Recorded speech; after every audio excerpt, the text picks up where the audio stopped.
Hello everybody, thanks for stopping by Gregsbeerreviews today. It's about that time. Let's go take that walk and see what's in the fridge today.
Hey guys, thanks for stopping by Gregsbeerreviews today.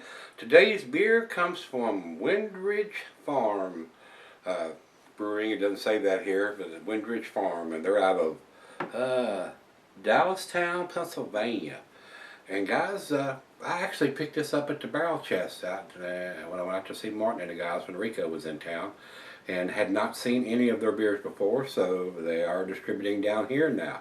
And I seen it and I said, well, let me pick it up. It's a 7%, and they're classifying as an Imperial porter. I don't think a 7% gets you into the Imperial range. I may be mistaken on that. I was thinking it had to get to 8 before it was considered Imperial, but I got it right here. Barn Dog Chocolate Vanilla Imperial Porter, alcohol 7%. And on this style of beer, it's really not super critical to have a date on it. Because I don't think there's anything on it that's going to fade, but we'll look a little closer. It's sweating now, and I don't see a date or anything on it. But I did see it, and I wanted to go ahead and pick it up since I hadn't seen any of their stuff before. I don't get out there as often as I should or could with all the beers that are being sent to me. There's no use in me running out there and buying beers I can't get in the refrigerator. So, especially in the IPAs or low ABV beers or anything like that. And I got a closet full of Imperial stouts and barley wines and all that heavy stuff that's going to keep for a long time, and nothing's going to fade in it. So I just can't see going out there and buying more beer when I don't have room for it right now.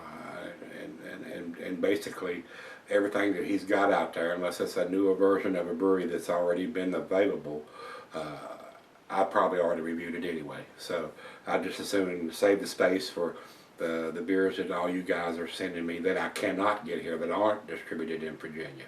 So, and once we get to the point where I don't have any of those and run through those, then we'll get into what's available here in the bigger, heavier beers. And I just got 3 beer mail packages today, one from Austin and one from Greg, and another one from Henrik in Sweden. I got a beer mail package from Sweden today, guys. Very expensive package to ship from there. Would not be afraid to say it was 6 beers in that box, and with the cost of the beers and the cost of the shipping, there's probably $75 to $100 in that total package there. So, Hendrik, I do appreciate it, sir. And I have done the videos, and they have posted, guys. So, let's get on with this one. Like I said, not seen these guys down here before. Commercial description on this says, "Come and get it, old sport. Wyndridge Farm Brewing brings you Barn Dog, a farm-crafted chocolate vanilla imperial porter. Barn Dog is a good-natured, hard-working porter for the refined palate. Crafted with Madagascar vanilla beans and Ghana cocoa nibs, Barn Dog is a rich, dark, smooth, and exceptionally delicious brew. One sip of this porter will have you drooling and wagging your tail." Well, imagine that. Alright guys, that's all we need to talk about, so let me just pop the cap on this bad boy. Tell you the cuisine is barbecue, cheeses is buttery, brie could avoid it, and it's got a fox on the top. Very colorful cap, I gotta save that. Don't want to bend it up. We'll put that on the fridge. Nice red fox with a black scarf on it. I know you can't see it, but very nice. Very, very nice. Havarti Swiss, it goes well with chocolate dishes. The meat is beef, smoked meat, and grilled meat. Flash water pint, Becker knife, tumbler, mug, style, Sedell. I'm using my favorite sniffer today, guys. A Solomon beer glass. It says here not recommended for extended cellaring unless ABV extends every range. 7%. In my humble opinion, guys, 7% is not to the Imperial range. I may be mistaken on that. I was thinking it had to be 7.5 or 8 before it comes to the. But the breweries can call it whatever they want to. So, about a half a finger of head on that pour. Let me get my hand out of the way so I can look through. Yeah, it's very cola-esque down on the bottom here. I can see a little bit of light coming through it, so it's not super dark like a stout. So, let's get a nose on it.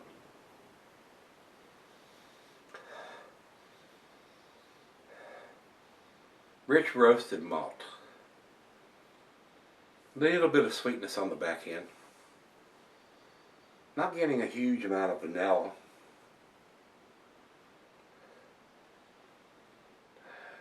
Maybe a slight twinge of chocolate, but the roasted malt is overpowering everything.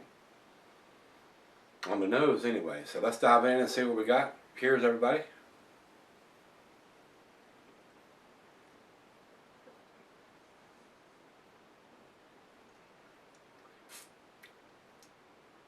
Little bit of vanilla on the taste. Maybe some slight hints of chocolate. And it's right out of the fridge, 40 degrees. Those flavors and aromas may come out as it warms up.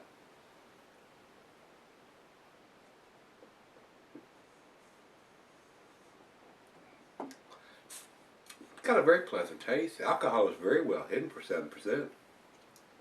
Well, let's let it warm up, let her have a taste or two, and see where it ends up. I'll be right back.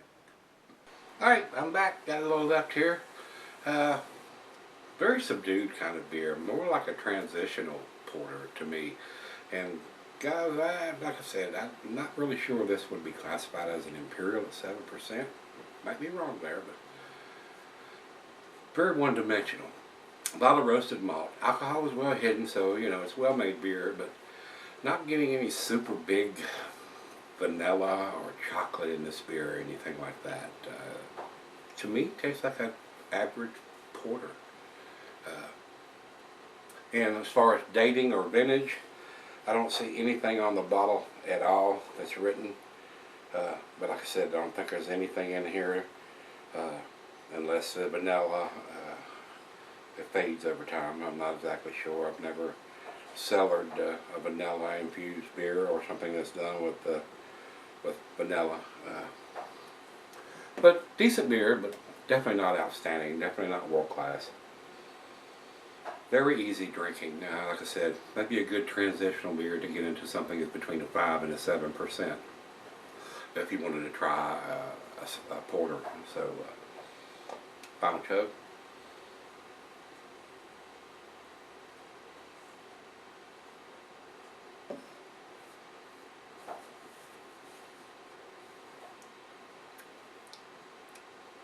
Not a whole lot going on with this beer. Well made, but very one-dimensional, like I said. Not a whole lot going on there. Not getting a lot of vanilla or chocolate or anything on this beer. But like I said, alcohol is very well hidden for 7%. It drinks like a 5%. It really does. So, for me on this one, guys, I find it very transitional. So I'm going to give this a 5, which is a B-. I would like to see them put a vintage on it so we'll know if the vanilla fades or anything like that fades over time. I don't know how old the beer is. I did not see it the last time I was out at Barrel Chest, but it had been probably 4 or 5 months since I was out there before me and Rico went out there. So I seen it. I said, well, haven't had anything from these guys. Let's give it a whirl. And it's okay. It's okay. I'm not sure I would buy it again with any kind of vintage on it to know. I want to drink it as fresh as possible, and without that information, we don't know. So, y'all know how I am. So, the numeric rating on this one, guys, like I said, I've given it the B-. So, I would put this at probably 80. That's where I would put the numeric rating on this. Over to Beer Advocate. Beer Advocate has it at 83. We're pretty close there. They got it in a good range. Over to Rate Beer, not as kind. They got 58 overall, 44 in the style. Those guys were not impressed either. And final check-in, we'll go over to Untapped. Untapped is 3.72, which is in their upper B range. So good B beer, guys. That's where nobody's put it in the A category. It's a good B beer. So good transitional beer, if you will, to me. Very one-dimensional. So if you've had this one from Wyndridge Brewing, this is their Barn Dog, and they're calling it an Imperial Porter or a double. Don't think it quite gets to that scale. Just my opinion, though. If you've had it, let me know what you think, guys. Come on back tomorrow. Let's take something out of the fridge. See you then.